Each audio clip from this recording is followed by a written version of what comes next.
Hey everybody, welcome back to the channel. Hope you're having a good day. So I'm back with another hate miniature. This is a mercenary called Grock. He was an interesting looking miniature, and I decided to do a underpainting of black, gray, and white. And we're going to be doing a little something. I mean, there's not much to paint on this guy, like different color wise, but what is there? I mean, this is a large miniature, and so there's a lot of area to cover. Now, worst part is I believe I have the corpse pale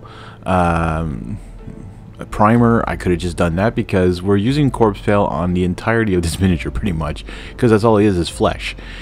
So what I try to do is I added a little bit of the Army Painter's medium, like their Warpaints medium, to this mixture just to see if I could make it that they it works out almost like a speed paint. Now, I've used the speed paint medium before on like some metallics and some other colors, and that seemed to work really well, but this medium didn't do too great of a job. It watered it down a bit, but it might have more goopy-ish kind of thing. I don't know. I don't like their medium, so I don't know if I'm going to use that again. As you can see, it does do like a kind of bad job, but with the flesh wash later on and the dry brush that's going to come on, it's going to look amazing as a miniature. Now, this is a freaky looking mercenary.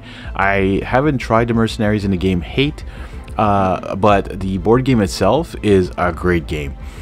You would think it looks very intimidating when you open the box, but because there's so much in there, but I didn't realize, but there's actually enough in there for 2 games to be held at once.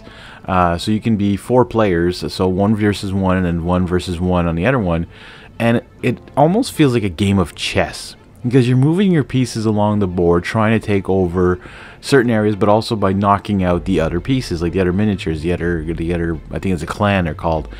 And it is such a great game, and I find, and it was, anyways, well, I love it. I really do like it, and the miniatures are amazing in this. I mean, they're all these guys are huge. The clans are all pretty normal looking, except for I think their champion is a little bit bigger than usual. So I'm looking forward to painting all those, actually, because like it's gonna be so different. And the thing is, though, all the miniatures in the artwork all look brown. Like they all have this brown hint to it, because like it's a nitty-gritty game, right? It's an apocalyptic or post-apocalyptic game, and the miniatures just reflect that time of the universe or whatever it is. Anyways, let's move on now to some dark wood. This is a speed paint by Army Painter. We're gonna be putting this on all the fur or hair that this guy has. As I'm putting it on, you can see that it's working really well with that underpainting. As it dried, I find it stayed a little dark, and now you can maybe put a lighter brown dry brush, which I might do now. I didn't realize it at the time, like that if I should have done it or not, but I'm probably going to end up doing it now. Just add a little depth, a bit more to this fur, because I found it just looks all brown, and it seems like it didn't keep, I don't know why, but it didn't keep the highlights as it was drying. I don't understand what happened with that, because normally it just, the speed paints are amazing with this kind of method of painting, which I'm probably going to use on the entirety of the Hate board game. So it's probably going to be speed paints and contrast paints on the entirety of this board game, because I really want to push through it quickly, number one, because I have so much gray to paint. I'm also going to try, I've heard that you can try other primers, sort of like maybe a necrotic flesh, and then put in a lighter green or something else as another one, and then a like almost whitish color, almost white but not white, and then put speed paints over that on the zombies. So I'm going to try this on zombies from Undead or Alive, so keep an eye out for that video coming eventually.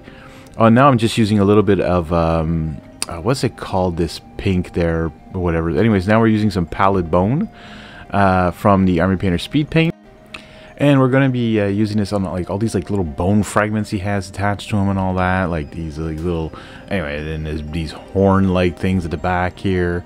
And again, the pallid bone does a great job with this underpainting technique, so, or the slap chop if you hate hearing that name. And then we use a little bit of hardened leather there on that stick that's protruding out of this giant miniature. Now we're moving on to some flesh wash. We're going to be putting this on top of all the flesh, and yeah, we're going to let that dry quite a bit before doing the last part of this miniature. Now there's a lot to cover here again. You're going to go over all that corpse pale. If you there's this like foot in the background, and yeah, and I mean the flesh wash is the first time I really used this on a larger miniature. Usually I don't really like the flesh wash from Army Painter. It's kind of goopy-ish and very thick. As you can see, it is like that when it gets into the recess, but you can pick up some of the excess there, but it actually gives this guy like this really gruesome like look. You know, it's and you know that part in the middle between those two chains, I literally thought that was like a belt at first, like a leather belt, and I wasn't painting it with the corpse paint, and I'm like, wait a minute, that's actually his skin when I look back on the artwork. So it's a pretty interesting. So there I'm just picking up some of the excess wash there and making sure that it's all clean. Alright, moving on to a dry brush now of Tyrant's skull. This is a dry paint from CITADEL. And we're just going to lightly brush this over the entirety of the skin. And it doesn't matter if you get the chains, because we're going to be painting that with another color.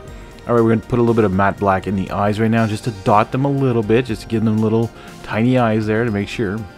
And then the next part that's a little bit long to do now is the rough iron. So all these chains. This is a metallics paint from the Army Painter, and it's kind of got like this rusted look to it, sort of, and more like dirty chain than silver. I didn't want this guy to have like a popping silver chain color, not like, you know, the artwork is very grimy and dirty, so we're gonna go with that. And yeah, so we're moving on again. Well, not moving on, but I mean, we're finishing off this miniature with this metallic paint. Again, this is from Hate the Board Game, if you haven't seen that. Amazing miniatures. I've painted a Tyrant on the channel.